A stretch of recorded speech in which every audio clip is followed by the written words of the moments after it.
I have met many men in my life, men of great wealth and men of great poverty, men born into privilege who squandered every advantage they were given, and men born into nothing who built empires from their bare hands and their unbreakable will.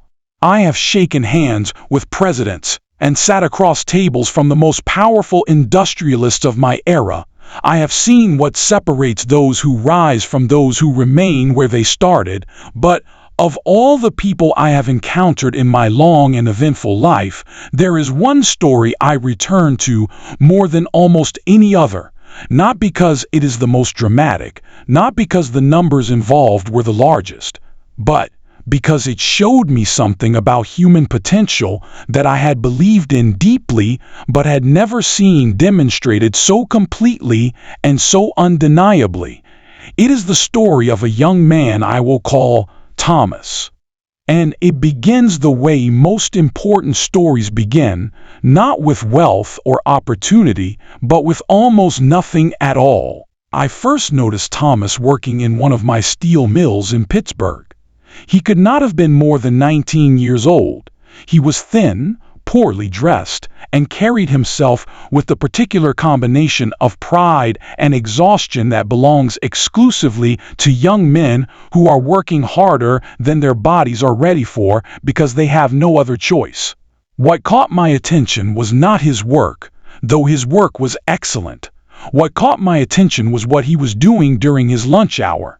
While the other men ate and rested and talked among themselves, Thomas sat apart with a small, worn book open in his hands. Every day, the same thing, eating quickly, almost impatiently, so that he could spend the remaining minutes reading. I asked one of my managers about him. The report was consistent, reliable, punctual, never complained, always looking for more to learn about the processes around him. I decided to speak with him myself.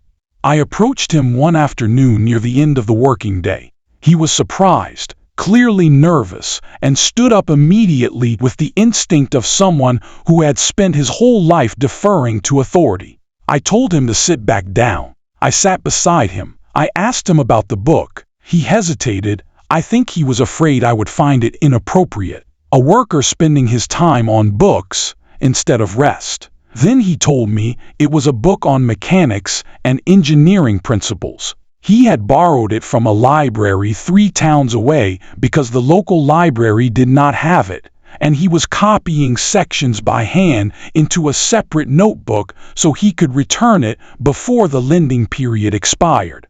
I asked him why. He said, very simply, that he wanted to understand why the machines worked the way they did, that understanding the process made him better at his part of it, and that he had a feeling, though he could not yet fully articulate it, that understanding things more deeply than other people was the only real advantage available to someone in his position.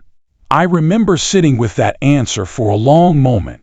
He was 19 years old, working 14-hour days in a steel mill, and he had already arrived at a conclusion that many wealthy and educated men never reach in their entire lives.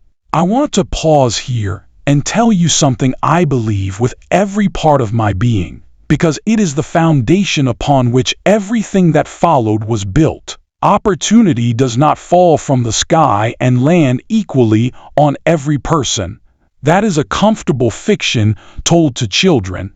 The reality is that opportunity tends to land near people who have positioned themselves to receive it, people who have developed their minds, sharpened their skills, and cultivated the habits of attention and curiosity that make them recognizable as someone worth investing in.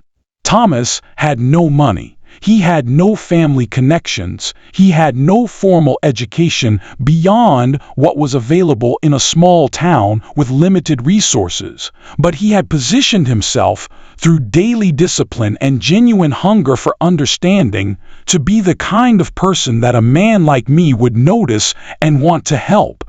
That is not luck. That is preparation meeting the moment. Over the following weeks, I made a point of speaking with Thomas regularly. I asked him questions. about what he observed in the mill, about what he thought could be improved, about what he was reading and learning. His answers were always thoughtful, always specific, always grounded in genuine understanding rather than the desire to impress. I arranged for him to spend time with the engineers who oversaw the technical operations of the mill, not as a favor, not as charity, as a practical decision. I told the engineers that this young man had questions and that their time spent answering those questions would return value to the operation. At first there was resistance. The engineers were educated men, and Thomas was a mill worker. But within a few weeks, even the most skeptical among them were acknowledging that Thomas asked better questions than most of the men they had formerly trained alongside. Good questions, you see, are a form of intelligence that no institution can manufacture. They come from genuine curiosity, careful observation, and the willingness to admit what you do not yet understand. Most people, educated or otherwise, ask very few good questions in their lives because most people are more concerned with appearing to already know things than with actually learning them. Thomas had none of that ego in the way. He wanted to understand, and he was not embarrassed by what he did not yet know. Within 2 years, I moved him out of the physical labor of the mill and into a supporting role within the engineering and operations team. He was not yet an engineer by title or formal qualification, but functionally he was contributing at a level that equaled or exceeded men who had spent years in formal training. I also did something that some of my colleagues questioned at the time. I began sharing with Thomas the broader principles of business that I had spent decades learning. Not just the mechanics of the steel operation, but the thinking behind investment, expansion, the management of people, and the philosophy of building something that outlasts any single individual. I did this not out of sentiment. I did this because I recognized in Thomas something that is genuinely rare, the capacity to absorb principles, not just instructions. Many people can be taught to follow a process. Very few people can be taught to understand why a process works and then apply that understanding to an entirely new situation they have never encountered before. Thomas could do that. And a person who can do that is worth more than almost anything else in business. I want to address something directly, because I know what some people are thinking as they read this. They are thinking that Thomas was fortunate to have someone like me take an interest in him, and that is true. I will not pretend otherwise. Having a mentor, having someone in a position of influence who sees your potential and opens doors that would otherwise remain closed, that matters enormously. Anyone who claims they built everything entirely alone is either lying or has a very poor memory. But here is what those people miss when they focus on the fortune of Thomas's situation. I did not create Thomas's potential. I did not give him his curiosity, his discipline, his willingness to sit apart from his colleagues during lunch hour and study mechanics while everyone else rested. I did not instill in him the habit of asking questions or the humility to admit what he did not know. Those things were already there when I found him. What I provided was a larger stage, but Thomas had already been rehearsing for years before I ever showed up in the audience. The lesson is not to wait for someone like me to come along. The lesson is to become the kind of person that someone like me cannot afford to ignore. By his late 20s, Thomas had risen to a management position within my operations that carried real authority and real compensation. He was earning more than he had ever imagined possible from the vantage point of that steel mill floor. But more importantly, he had developed into someone with genuine capability, not the borrowed capability of someone riding another person's coattails, but the real, tested, hard-won capability of someone who had grown into his position through years of deliberate effort. I eventually helped him secure funding to pursue a small business venture of his own. a supply operation related to the steel industry that he had identified as an underserved need. I did not do this as a gift. I did it as an investment in someone I had watched develop over years and whose judgment I had come to trust. The business succeeded. Not immediately, not without difficulty, not without setbacks that would have stopped someone with less genuine resilience, but it succeeded. And Thomas built it into something that employed dozens of people and provided him with a life and a security that he could not have conceived of from where he had started.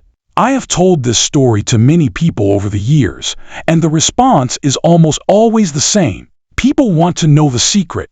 They want to know the specific thing I taught Thomas, the particular advice I gave him, the moment of insight that changed everything. There was no single moment. There was no secret formula. There was a young man who had developed the right habits before he had any reason to believe they would pay off, and an older man who recognized those habits and responded to them. What I will tell you is this, and I want you to hear it as clearly as I am capable of saying it. The world is full of capable people who are invisible because they have not developed the habits that make capability visible. And the world is full of people in positions of influence who are actively looking for individuals worth investing in, not as an act of charity, but because finding someone with genuine potential and helping them develop it is one of the most rewarding and productive things a person of means can do. The distance between those two groups is not money. It is not connections. It is not luck. Though luck plays its role when the moment finally arrives, the distance is preparation. Daily, unglamorous, unrecognized preparation, the kind Thomas was doing alone with a borrowed book during his lunch hour in a Pittsburgh steel mill when nobody of any significance was watching, until somebody was. The question I want to leave you with is not about Thomas. His story is complete and it ended well. The question I want to leave you with is about you. What are you doing today? In the quiet moments when no one of consequence is watching, that is, building you into the kind of person worth noticing? What are you reading, learning, developing, practicing? What questions are you asking, and what understanding are you pursuing beyond what your current role requires of you? Because the opportunity, the moment, the door, the person who sees something in you and decides to open that door, that moment tends to arrive without warning and without a second chance. And when it arrives, it will find either someone who is ready or someone who is not. Thomas was ready. Not because he knew I was coming. He was ready because he had decided long before I ever appeared that being ready was not optional. That decision is available to every person reading this right now. It costs nothing to make, and it changes everything.